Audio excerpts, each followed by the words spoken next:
मैं सभी पत्रकार साथियों का दिल से स्वागत करता हूं। आज हमने जोबट से कार्यकर्ता सम्मेलन के माध्यम से शंखनाद करा है और आज भारी तादाद में कार्यकर्ता यहां पर आए हैं इतनी शादियों के बाद भी। साथियों, मैं मुख्य बिंदु पर आप सबसे चर्चा करना चाहता हूं कि किस तरह की आज की परिस्थितियां बन गई है कि आज लुटेरे डाकू भी खुद पर नाश करने लगे हैं। ऐसा कलयुग आज हमको देखना पड़ रहा है। आज लुटेरे डाकू भी मंत्री संतरी बन रहे हैं। ऐसा कलयुग हमको आज देखना पड़ रहा है। और जो भाजपा ये कहती है कि हमारे यहाँ जीरो टॉलरेंस है, पर हकीकत ये है कि आज अगर भ्रष्टाचारी देश में कहीं दो जगह मिलेंगे तो या तो वो जेल है या भारतीय जनता पार्टी। और आज पूरे देश को लूट लिया इन लोगों ने। अलीराजपुर तो छोड़ो, पूरा देश लूट कर ये लोग खा रहे हैं। आज चांदी के दाम कितने हो गए? एक साल में 70,000 किलो से बढ़ाकर चांदी 84,000 किलो हो गई। सबसे ज्यादा नुकसान किसका हो रहा है? सबसे ज्यादा नुकसान हमारे आदिवासी भाई बहनों का हो रहा है। महंगी चांदी खरीदना पड़ रही है।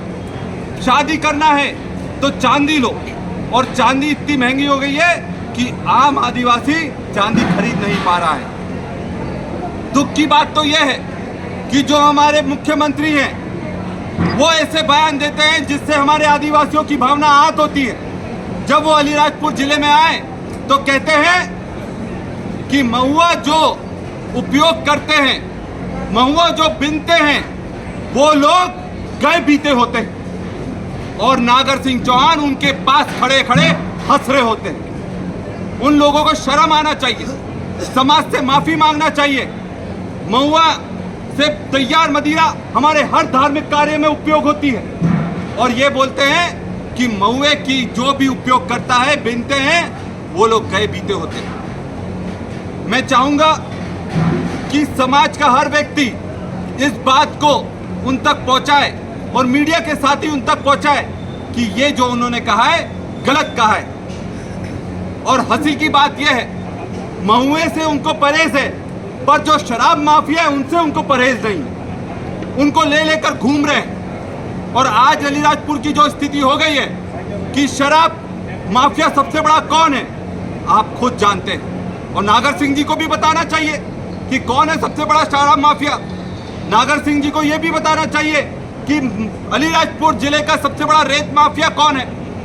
नागर सिंह जी को यह भी बताना चाहिए कि अलीराजपुर जिले का सबसे बड़ा भू माफिया कौन है। और ये हकीकत है कि आज अलीराजपुर में आतंक का माहौल है। जो भूमि अधिग्रहण कानून आया उसमें सबसे बड़ा योगदान किसका था? कांग्रेस पार्टी का था। जो अलीराजपुर में खदानों जिले में, जोबट जिले में खदानों के नाम पर आदिवासियों को विस्थापित करने का जो षड्यंत्र चल रहा है, हम लोग वो नहीं पूरा होने देंगे। भले ही नागर सिंह जी वन मंत्री बन गए, भले ही वो पर्यावरण मंत्री बन गए, पर हम आदिवासियों की जमीन को जाने नहीं देंगे।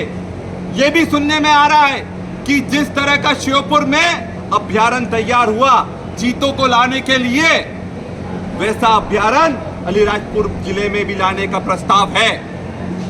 और ये नागर सिंह जी को ये स्पष्ट करना चाहिए कि ऐसा कोई प्रस्ताव है या नहीं है। और ऐसे अगर खदानों को यहाँ पर जो रेकी चल रही है और आदिवासियों को विस्थापित करने का षड्यंत्र चल रहा है, उस पर भी नागर सिंह जी को स्पष्टीकरण देना चाहिए। सबसे बड़ी बात, इस जिले में सबसे ज्यादा जंगल कटाई किसने करी? नागर सिंह जी स्पष्ट करें, क्या उनके परिवार के लोग उसमें शामिल नहीं थे? यहां तो उनको वन मंत्री बनाकर चोर के हाथ में चाबी देने का काम करा गया। और कर्मचारियों की क्या स्थिति है? जो भी कर्मचारी अलीराजपुर में आता है उसको पीट कर, बंद कर कर उससे वसूली करने का काम इनके लोग कर रहे हैं। शराब बंद नहीं होगी, पर अगर डीजे कोई लेकर चला जाता है तो डीजो पर प्रतिबंध लगाने की बात करते हैं। मैं नागर सिंह जी और मुख्यमंत्री जी से पूछना चाहता हूं, हम आदिवासी चाहे डीजे बजाकर नाचे कि ढोल के साथ नाचे, इनको क्या आपत्ति है? ये कौन होते हैं कि हमारे रीति रिवाज पर अंकुश लगाने वाले? और ये कौन होते हैं ये बताने वाले कि क्या सही है और क्या गलत है? ये हम सहन नहीं करने वाले हैं। 1400 पेटी पकड़ी जाती है शराब की यहाँ पर आज तक पता नहीं लगता। 2-4 पेटी कोई अगर शादी में ले जाता है उसको जेल में बंद करने का काम करते हैं ये लोग। 400 पार जरूर बोल रहे हैं ये सीटों का, पर 200 पार भी नहीं जाने वाले। और 400 पार क्यों?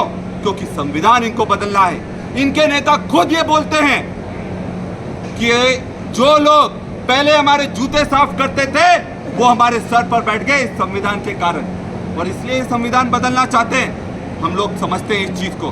मैं नागर सिंह जी से पूछता हूं, ये तो वो बोलते हैं कि भूरिया जी ने क्या करा, पर ये तो बता दें कि उन्होंने क्या करा। जब मणिपुर में आदिवासी बहनों को नंगा घुमाया जा रहा था तब नागर सिंह जी ने कोई स्पष्टीकरण दिया क्या? या अनीता नागर सिंह जी ने महिला होने के नाते कोई स्पष्टीकरण दिया क्या?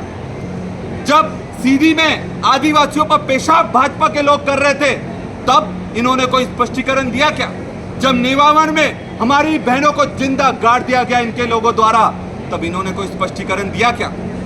जब रोजगार के लिए हमारे ही जोबट के लोग भोपाल में उनके प्रोफेसर के साथ में जाकर आंदोलन करते हैं तो उनका डंडों से स्वागत किया जाता है। हमारे छात्रों को स्कॉलरशिप नहीं मिल रही है, इसका स्पष्टीकरण कौन देगा?